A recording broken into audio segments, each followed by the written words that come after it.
more health benefits of rambutan.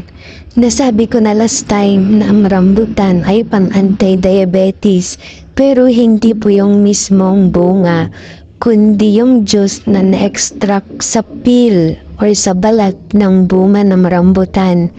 Doon nila nakukuha yung properties na pang anti-diabetes at para sa triglyceride. So kapag sinabi nating triglyceride, yung fats na nasa nerves.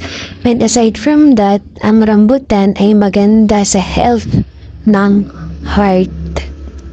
Dahil rich in potassium ito, nakakatulong ito para magnormal ang blood pressure at magandang cardiac muscle activity.